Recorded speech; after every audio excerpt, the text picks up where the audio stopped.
Alright, hello my wonderful peeps. Today we're going to be working on graphing an inequality in one variable. So if we know here we only have one variable, unlike last time, in the last video we did two variables. We had our x and y in each line. This one we have an x and this one we have a y, and we're going to differentiate between the two.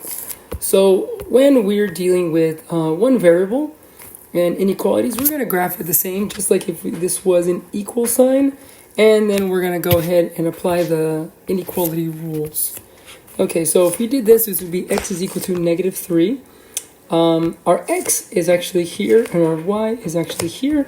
So we're not actually going to go up or down here.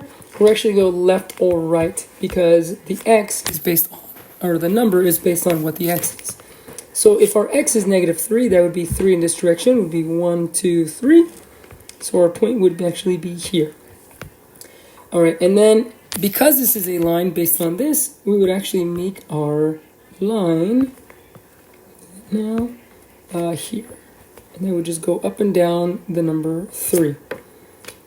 All right, because also now we can apply the inequality rules. So as you can see, this is just less than. It is not less than or equal to, it is just less than. That means that what we're actually going to do is we're going to make a dotted line. So I'm just going to erase a couple of things here just so it looks like a dotted line.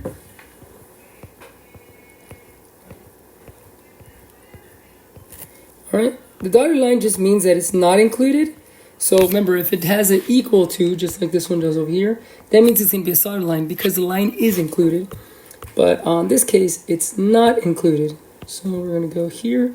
I actually found a better shading than the last one. I don't know if you saw, the last one's kind of thick. But if you notice here, it says x, it's less than -3. Well, according to the x, going this way is more and going this way is less. So we're actually going to shade this back part over here.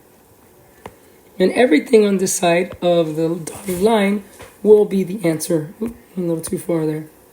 Right there. All right, cool. Now, on the other side, we have y is less than or equal to 4. In this case, we have our variable being our y.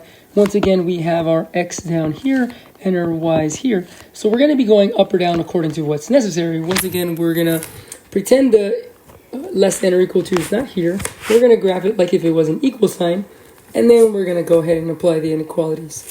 So we're going to have to go up here 1, 2, 3, 4, and we'll put our dot right there where we ended up. Because this is a line, let me put the line in right now in blue, of the y's, we're actually going to be going left to right here. Dog's barking outside. All right, and then also what we're going to do is we're going to do our shading based on that as well. And if you notice, it says here that y is less than or equal to. That means we're going to be shading on the bottom, because on the y's, this would be greater than, and this would be less than. So because less than is less, and so we're going to go down to the negative side. So we would shade all this area down here, and this would be our answer.